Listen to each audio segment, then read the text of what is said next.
Well, howdy diddly dowdy there, chums. Tis I, Captain of the Steves, and today, chums, for you guys in the viewerverse, I'm doing another ship overhaul. Can you guess what ship it is? Yes, it's a solar ship.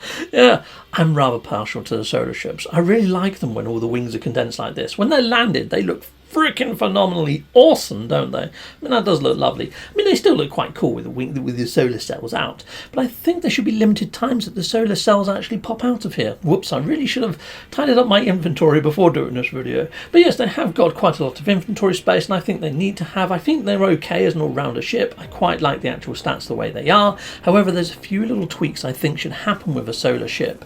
One, I think they should be more of a glass cannon, because they look like they're made out of freaking glass once those solar shells are sort of erected on the outside of them when they're deployed.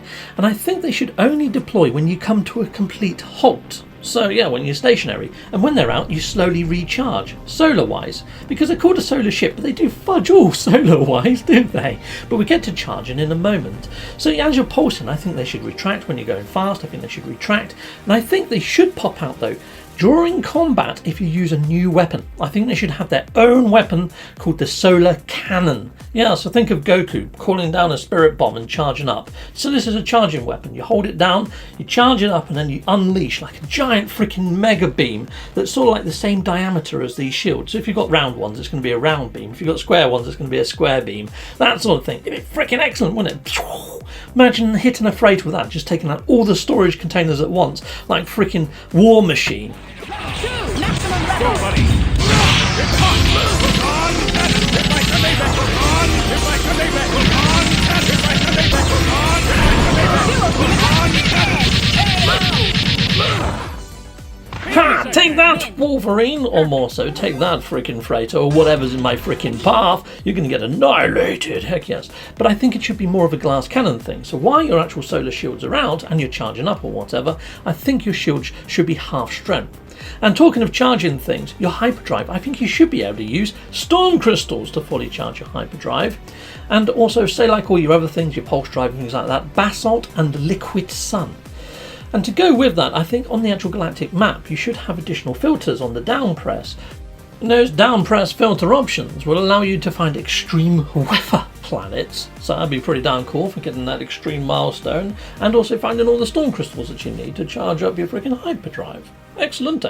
And also on the down press, another option to find volcanic worlds, so you can find all your basalty needs. And now the actual liquid sun, you can actually get that as long as you've got the solar ray. So to get that, you're going to have to do the living ship quests. But here we go, I'm now on a planet and I'm going to go and get some basalt. Now I have got the NMS beam installed inside of this multi-tool, so I might not get as much on my secondary element drop, because there's a little bit of a weird bug around the NMS beam. If you've got it installed, you may have noticed when you pick plants and things, you only get like a tenth or 10% of what you would normally get. And it goes the same for most other resource gathering. So I don't know why they've done that with the NMS beam. I'm wondering if they're playing about with it and whether it's going to have more meaning in a future update. But anyway, that's a completely other video. Now I'm going to go and get myself some liquid sun. So how do I get liquid sun? I'm going to use my solar beam and I'm just going to shoot at this deposit here. And you would see, rather than getting pyrite, I'm going to get liquid sun. Now, considering that these ships are solar ships, and I mentioned before they don't really do anything solar wise, you know, they don't recharge themselves or anything, but I think that when you're stationary and your actual solar shells come out, it should recharge a ship very, very slowly, like a trickle charge. But if you want to charge up this ship, I think that all technology using liquid sun, just put in, say, I don't know, 15 or something, would fully charge up the engine. So you just need to come down to a planet every now and again, one of these sort of planets, and just harvest a shed load of frickin' basalt and storm crystals and liquid sun, and that's all you're going to need for your ship, is those three things to do everything. So these solar ships, I think if you jump them into a normal area of space, you should automatically always get scanned, you know what I mean? Because it's definitely a pirate type ship. And I think you should go to an actual pirate area of space to pick up your ship missions for this type of ship, not from a normal space station. But the actual missions I feel that you should get are more of the rogue type sort of missions. So raiding a depot, breaking into a manufacturing facility, looting an underwater relic for treasures, looting crashed freighters, running a derelict freighter, raiding NPC freighter fleets and just completely taking all their storage out. Heck yes. Now, I did mention that whole weapon thing earlier, the giant special solar cannon type weapon. Well, I feel that you should be able to pick it up from this sort of weapons agent, and maybe there could be a couple of other piratey type sorts of weapons here, maybe some homing missiles or something like that. But I really do think that the shields on these ships should be half strength, making them a bit of a glass cannon. So they're not on par with a fighter per se, but they're more of a sort of stay right back, charge your weapon and shoot and hope that you hit them. If you miss, you leave yourself open for attack. If you hit them, it's going to wipe them out in pretty much a one-hit kill. So yeah, like a stealthy ninja assassin ship. That's what I'm thinking. Anyway, people, love to hear your thoughts on this. Until next time, goodbye, and goodbye again.